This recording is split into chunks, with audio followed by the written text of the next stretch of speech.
So now all that brings us here to Cupertino at De Anza Community College at the Flint Theater, where Apple is set to release the new iPhone 6 and perhaps a couple of other hardware devices that we'll take note of here in this video. Really big building here that Apple's been constructing over the past several weeks. We tried checking it out earlier today, but there's security everywhere. So here I am back at the house in this next episode of Beta, wanting to share with you guys my thoughts, my initial reactions to the keynote event. Man, first thing was though, when I was streaming it, I was on Google Chrome. Of course that didn't work. And when I first started watching it, I was listening to what sounded like Mandarin, so I couldn't really get good audio. So the iPhone 6 and the iPhone 6 Plus. Seems like they're starting to differentiate them first based on pixel density, the full 1080p. Now of course there's other phones out there that exceed that. And Apple seems to have gone with the strategy of make the phone as thin as possible so that you can buy the type of case that you'd like. Okay, so the UI looks like it's updated now to give you more of an iPad type feel. With the more screen real estate you have, there's more information that you can show. You can see just two different panes. Dedicated keys for cut, copy, and paste, finally. Alright, we're back after getting access denied. So now Apple's highlighting how they're able to expand the product line, offering different screen sizes, but lessening the burden on developers having to develop for each particular screen size. So that's really a good thing, because I remember when the iPhone transitioned from a 3.5 to a 4-inch display, you could really see which developers were on point. Now it seems like the transition will be a lot easier. Now Apple's highlighting the A8, which I'll definitely cover in a future Chip Wars episode. 20 nanometer process, which right now Intel's approaching 14 nanometers, so that's really competitive. Looks like the improvement in performance is starting to slow down a bit, because that's one of the benefits of having better and better hardware, is you're giving more tools to developers to work with so that they can make better apps, improve performance, battery life. So they're showing a bunch of numbers on stage here about battery life. It's hard for me to understand exactly what those numbers translate to. Okay, so those are hours of audio playback and video playback, Wi-Fi browsing, which is granted because anytime you increase the size of the phone, they have more room to pack more battery into the device. But given that the iPhone 5 and 5S were really efficient and able to perform, more than all day for a lot of people, Apple is really at the forefront of battery technology and using less power than their competitors, thereby extending battery life. Now they're talking about the M8 coprocessor, which was something that was introduced with the 5S, the M7, which handles some of the processing tasks for gyroscope, accelerometer, and things like that, which is really an innovative way to reduce battery consumption, because what it does is it limits the amount of times your main processor is on. So while doing just passive tasks where you don't really need the screen on, the coprocessor can handle that. Oh, and it's got a barometer inside, so you can measure elevation. Now going into the Wi-Fi, so they got LTE. Which reminds me, I gotta update Network Wars so we can kind of compare all the wireless carriers that are out there today, at least in the United States. VoLTE, Voice over LTE. I think I mentioned that in one of the Network Wars video that I'll link below. Now that the iPhone 6 supports that, that's definitely a good thing, so you get high definition audio when you're making phone calls, because that's one of the things that annoys me, since at my job I do deal a lot with customers on the phone, so having better reception is definitely a good thing. Improved Wi-Fi calling, that's a good thing, because I know where I work, in a building where there's almost no windows, cellular reception is pretty spotty at best. Having Wi-Fi calling is definitely a good thing, but it's limited to T-Mobile. Okay, so now Apple's going into the camera. 8 megapixel iSight camera, and the large pixels, that makes a big difference in the sensor. And it looks like they've redesigned the sensor, so a faster autofocus. Okay, and fast autofocus is a big plus. I see people all the time where I work trying to use their smartphone cameras to take pictures of things, and you can see them struggle when they're trying to focus in on a particular thing that they want a photo of, and how long it takes their smartphones to do that. And it's good to see that Apple is not engaged in the megapixel race, which is something I've always wanted to make a video about, which I might do if I find the time. That really megapixels is a poor measure of picture quality. A lot of smartphones have this now, where the actual lens moves in response to the type of picture you want to take, and it looks like the iSight camera does protrude out from the phone itself. And now going into the video part of the phone. So now going 1080p at 60 frames a second, and slow-mo is even more advanced with 240 frames per second, which doubles the iPhone 5S.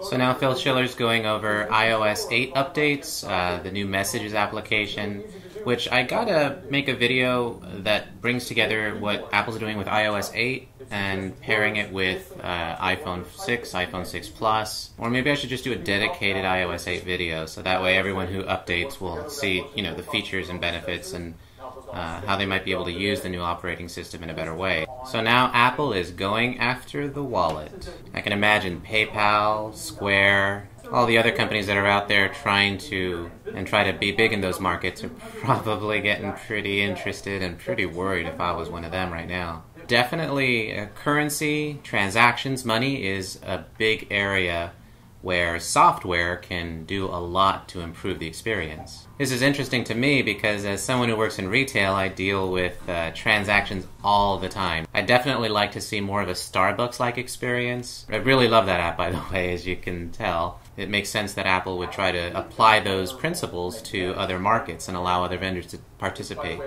and improve the experience. Now there's some challenges, of course, because now Apple's been getting a lot of bad PR regarding iCloud security. So it's interesting how Apple is downplaying the advantages of competitors by saying that they're working towards their own self-interest while Apple is focused on the user experience. So they're using Touch ID as the authentication method. This is definitely a great way to do transactions because if your phone is stolen, your fingerprint is stored encrypted on the chip in the sensor. So if someone else is trying to use it, it's not going to work unless they have your fingerprint, of course. So the Apple Pay is limited to iPhone 6 and 6 Plus. So there's a new chip inside. So this chip is walled off, it seems, physically and virtually from the rest of the phone. It looks like they're bringing together Touch ID, NFC, Passbook, and this secure chip that's inside. So it looks like it's linked up to your iTunes account and whatever credit card you have on file there. And this is really good timing because there was a data breach at Target and Home Depot which compromised millions of credit card accounts. So Apple's timing couldn't have been better when it comes to payments, actually. So market-wise, this is really a good strategy. If you're a retailer out there looking for a way to keep accounts more secure, then here's one other option that you can use. And Apple's highlighting the privacy, so they're not going to be using or mining the data. It's definitely a dig at Google Wallet, I'm sure. So here we see American Express, MasterCard, and Visa are on board. Macy's, Bloomingdale's is on board, Walgreens, Subway. I haven't been to Subway in a while. I might just go just to try this out. I love getting the cheesecake at Whole Foods. And Disney. Interesting, because Apple and Disney have a really close relationship with Steve Jobs and Pixar. You know what would be cool about this is you don't need to bring your wallet. You can leave your ID and everything at home. You just bring your phone. They don't need to verify your ID. You just tap on the phone with the Touch ID and you're good to go. That's one thing I struggle with. I hate bringing my wallet with me. I leave it in the car just because I need my license there. But otherwise, if I could just get rid of the wallet and just carry a phone, this is a really good solution for people like me. And the other interesting thing about this is when other people see you using it, they're going to ask you about it. And if you have an iPhone 6 or 6 Plus, it's definitely a way to promote the Apple platform to non-Apple users. They've got online retailers like Groupon and Uber. Another question I have is I wonder what, if any, percentage Apple is getting from these transactions. My feeling is that Apple's probably getting next to nothing for the transaction. They just want to use this as a way to promote their platform so they can sell more hardware. How else could they get so many banks and retailers on board? It doesn't cost them a thing. Yeah, this is really interesting, I gotta say. I'm more excited about Apple Pay than I am about the features of the iPhone 6 and 6 Plus. Tim Cook dropped it. One more thing. I haven't heard those 3 words in a long time. Wow, he looks really excited. This is the first product line that Tim Cook himself gets to launch. They always get me with these shots from space. I don't know if you guys have noticed on the channel, but Yeah, I just love seeing things from outer space. Really gives you a different perspective. Oh wow, that's a beautiful screen.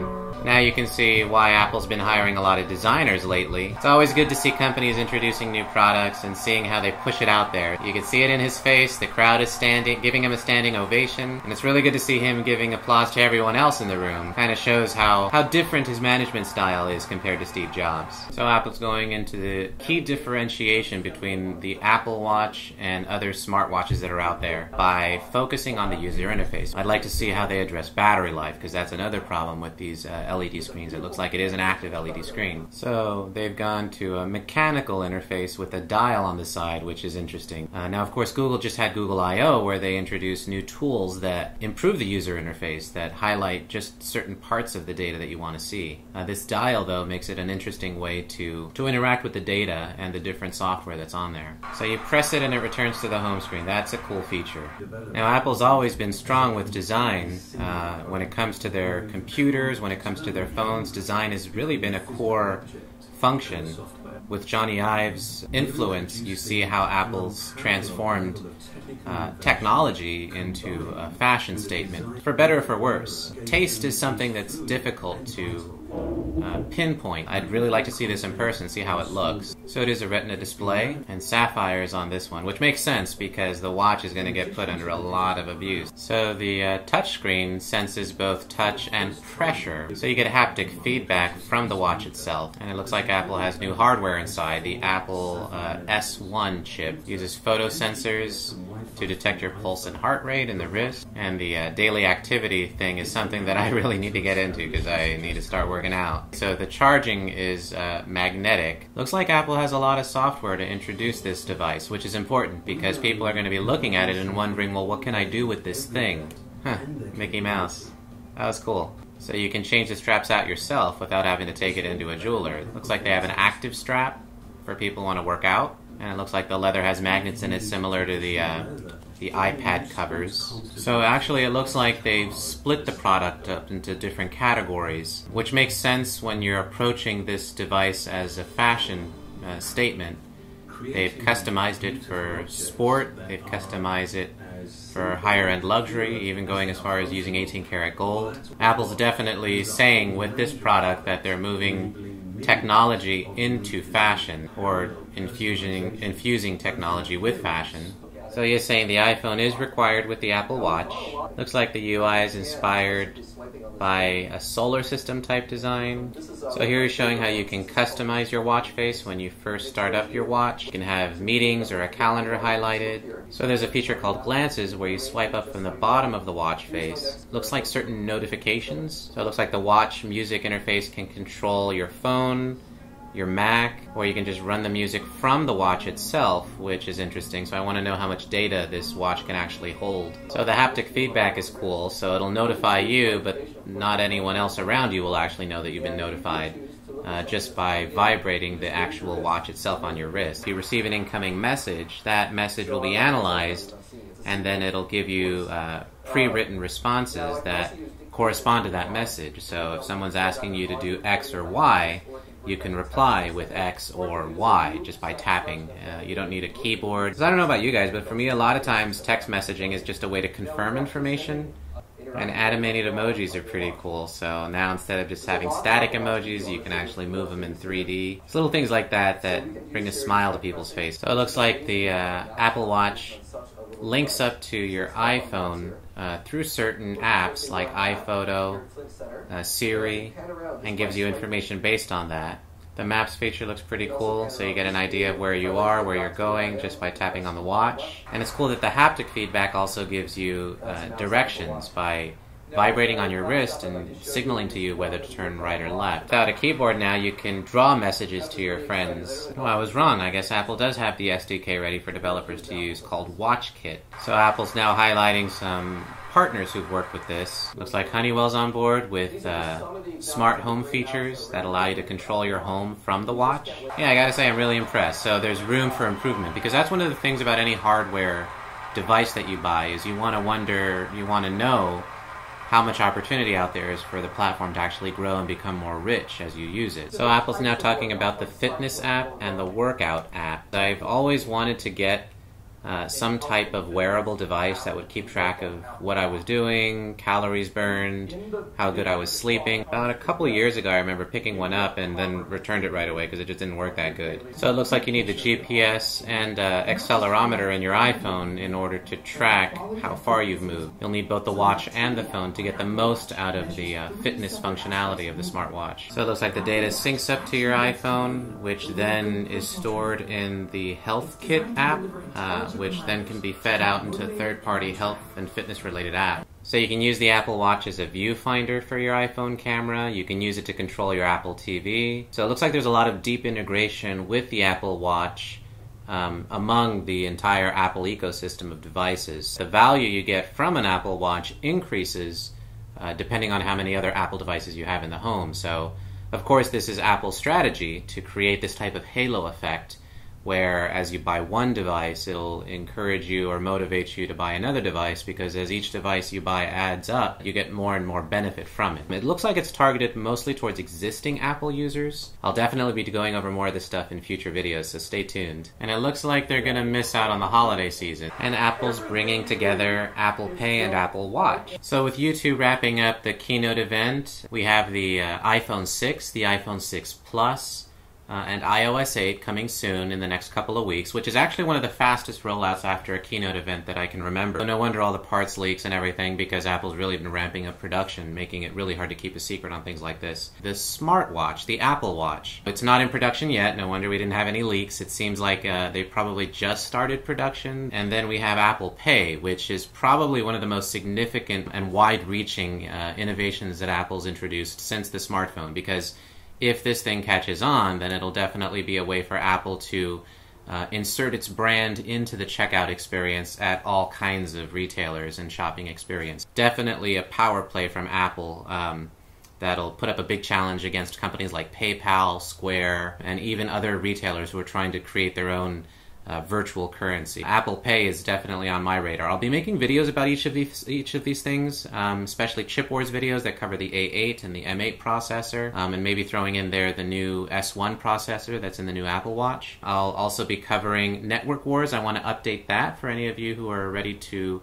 update your phone and you're thinking about which carrier to go to: Sprint, Verizon, AT&T, T-Mobile. Please subscribe, stay tuned for those videos. Even though I didn't get down to Cupertino and stick around for very long, I'm glad I was able to share this with you guys. Future videos will definitely be more in-depth. So thank you guys for watching. Please like, subscribe, check out the videos. It's a lot of fun talking to you guys and doing these videos, and I'll see you in the next one as we continue to look at where technology goes, the people behind it, and how it might change our lives in the future. You know, we just finished walking around De Anza Community College and we saw the building. What did you think? Did you find anything interesting? Any interesting smells? Any other dogs? Anything?